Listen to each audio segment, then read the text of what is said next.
ሰላም እንዴት ናችሁ? ውድ የዜና ቻናል ቤተሰቦቻችን የሰዓቱ መረጃ ይዘናል። አብራችሁን እስቆዩ በአክብሮት እንጠይቃችኋለን። ሰብስክራይብ አድርጋችሁ ይህንን ቻናል ጀምሩ። ሌሎች መረጃዎች ደርሳችኋል። ሀገራዊ እንደዚሁም ዓለም አቀፋዊ ጉዳዮች የምናቀርብበት መረጃ ነውና ሰብስክራይብ አድርጋችሁ ላይክ አድርጋችሁ ጀምሩ። ዋናዎቹ ልንገራችሁ። በአዲስ አበባ ሰላማዊ ሰልፍ ሊደረግ እንደሆነ ታውቋል። የትግራይ ክልል እንደዚሁ ጀነራል ታደሰ ወረደን አምባሳደሩ እንዳያገኙ ተከልክሏል ተብሏል።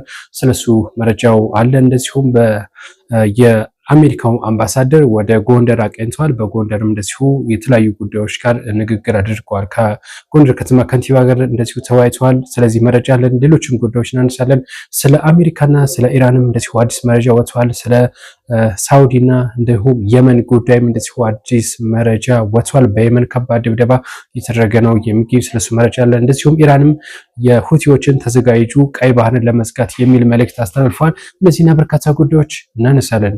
እናንተ ሰብስክራይብ አድርጋችሁ እንድትጀምሩ በአክብሮት እንጠይቃችኋለን። አብራችሁ የመጀመሪያው መረጃችን የሚሆነው ሐምሌ 11 ቀን በአዲስ አበባ በመስቀል አደባባይ ሰላማዊ ሰልፍ ይደረጋል ተብሏል። ይህም ሰላማዊ ሰልፍ የሚደረገው ህወሓት በትግራይ ክልል የሚያደርገውን ወታደራዊ አፈሳ እንቅስቃሴ ለመቃወም ያለመ እንደሆነ ታውቋል። እንደሚታወቀው በክልሉ በርካታ ወታደራዊ አፈሳዎች እየተደረጉ ይገኛሉ። በዚህም እንግዲህ እናቶች እንደዚሁም የተለያዩ የሰብአዊ መብት ተሟጋቾች ጭምር ሲቃወሙት እንደነበረ ይታወቃል። ከፌዴራል መንግስት ጋር ያለው ግንኙነትም እጅግ አደገኛ ሁኔታ ውስጥ እንዳለ ይታወቃል። ያን በማስመልከት ነው በአዲስ አበባ ሰላማዊ ሰልፍ በመስቀል አደባባይ ሐምሌ 11 ቀን ይደረጋል ተብሎ እየተጠበቀ የሚገኘው ማለት ነው። ሌላኛው መረጃችን የሚሆነው ወደ ጀነራል ታደሰ ወረደ ነው የምናቀናው። እዛው በትግራይ ክልል ማለት ነው። አምባሳደር አርቪን ማሲንጋ ወደ ትግራይ ማቅናታቸው ይታወቃል። እዛ ከተጓዙ በኋላ ከደብረጽዮንና እንደዚሁም ከአማኑኤል ጋር ተወያይተው ነበር። ነገር ግን ከጀነራል ታደሰ ወረደ ጋር እንዳይወያዩ የህወሓት ታጣቂዎች ክልከላ አድርገዋል ተብሏል። በዚህም እንግዲህ የተለያዩ አካላትም እየተነጋገሩበት ነው የሚገኘው። ጀነራሉ ለምን ከአምባሳደሩ ጋር እንዳይወያዩ ተከለከሉ የሚለው ጉዳይ እስካሁን ግልጽ አልሆነም። ነገር ግን እንዳያገኟቸው ተደርጓል የተባለው ከዚህ ጋር በተገናኘ በዚሁ በማግስቱ ማለት ነው ኤርቪን ማሲንጋ ወደ ጎንደር አቅንተዋል። ጎንደር ሲደርሱ በጎንደር ከተማ ከንቲባ ቻላቸው እንደዚሁም ደግሞ በዩኒቨርሲቲው ፕሬዚዳንት አስራት አጽደወይነ ዶክተር እና ሌሎችም በተገኙበት አቀባበል ተደርጎላቸዋል። በጎንደር ከተማም የተለያዩ ውይይቶችን አድርገዋል። በተለይ ደግሞ የአሜሪካ እርዳታ በስነስርዓት ይደርሳል ወይስ አይደርስም የሚሉትንም እንደዚሁ ውይይት ማድረጋቸውም ጭምር ነው የተነገረው ማለት ነው። በቀጣይነት የምን ጉዳይ ደግሞ አማራ ክልል እንደዚሁም በሰሜኑ ክፍል ድርቅ አለ። እናም ይህን ድርቅ አስመልክቶ የምህላ ጸሎት እየተደረገ እንዳለ መረጃዎች ደርሰውናል።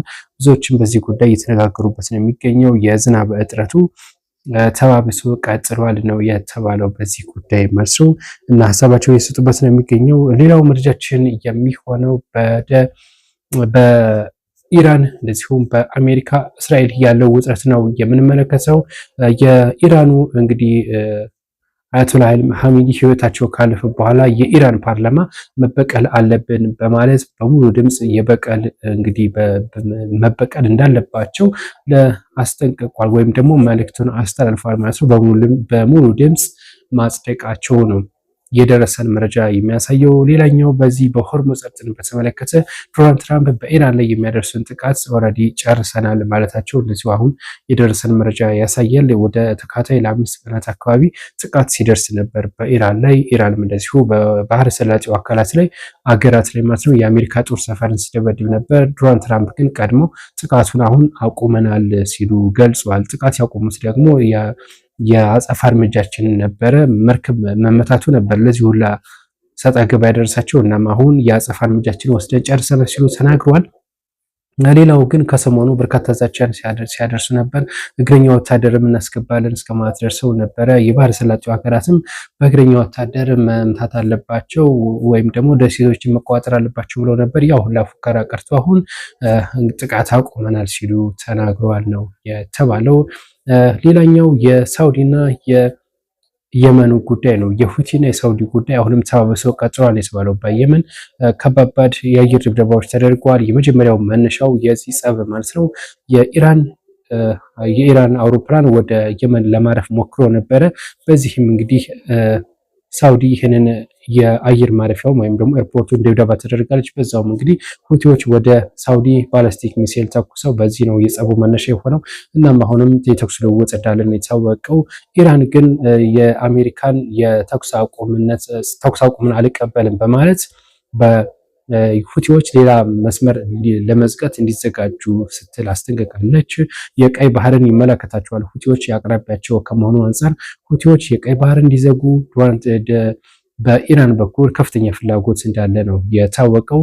ሌላው እስራኤል በጋዛ ወይም ደግሞ በፍልስጤም ላይ ከጥቅምት የሰላም ስምምነት ከተፈራረመው ወዲህ ማለት ነው ወደ 1000 የሚጠጉ ሰዎች ህይወታቸውን አጥተዋል። ወደ 3800 የሚጠጉ ከባድ ቁስል የአካል ጉዳት አጋጥሟቸዋል የተባለው የሰላም ስምምነቱ ከተፈረመ በኋላ ማለት ነው።